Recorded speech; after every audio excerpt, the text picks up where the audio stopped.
আসসালামু আলাইকুম। ব্যক্তিগত একটা কাজে আমাদের বাড়ি থেকে প্রায় 20 কিলোমিটার দূরে আসছি আজকে। তো এটা পুরোটা একবারে গ্রাম। হ্যাঁ। আর এটা একটা দেখি একবারে কচু দিয়ে ভর্তি। এটা আমার একটা বিল আছে, যাই হোক। তো এটা গ্রামের মধ্যে যেতেছিলাম, তখন দেখলাম মানে রাস্তার মধ্যে সুন্দর একটা রেস্টুরেন্টের মতো করছে, কিন্তু গ্রামীণ পরিবেশ একবারে। তো এটা দেখে আমার খুব পছন্দ হইলো।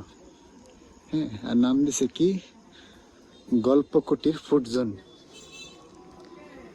মানে ওদের আয়োজনটা আমার খুব পছন্দ হইলো।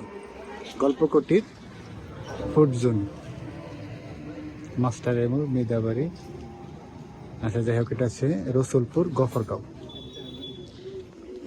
আর এটা হচ্ছে আপনার পিছনের অংশ, আর সামনের গেটটা সুন্দর করছে, লাইটিংটা সুন্দর। যেটা হচ্ছে গেট,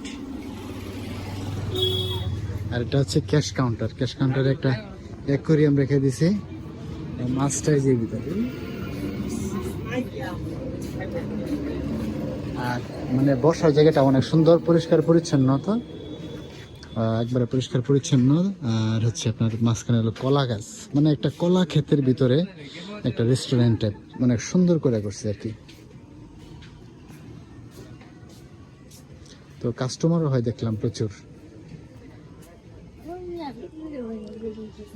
আর এই যে এটা হচ্ছে মানে ওটা পিছন দিক দিয়ে দেখে, একটু সামনে কাউন্টারের দিক দিয়ে, তাহলে বোঝা যাবে যে আমরা কি কি বিক্রি করে।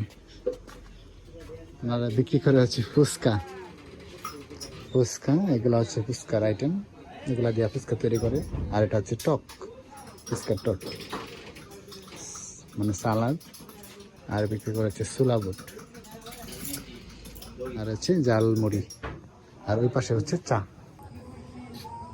আর এটা হচ্ছে কলা বাগানের মধ্যে একটা রেস্টুরেন্ট। হ্যাঁ, তো আমার যারা তো ভাই বলতেছে এই যে নাম যদি হইতো কলা বাগান রেস্টুরেন্ট, তাহলে ভালো হইতো। কলা বাগান রেস্টুরেন্ট হলে নামের সার্থকতা হইতো।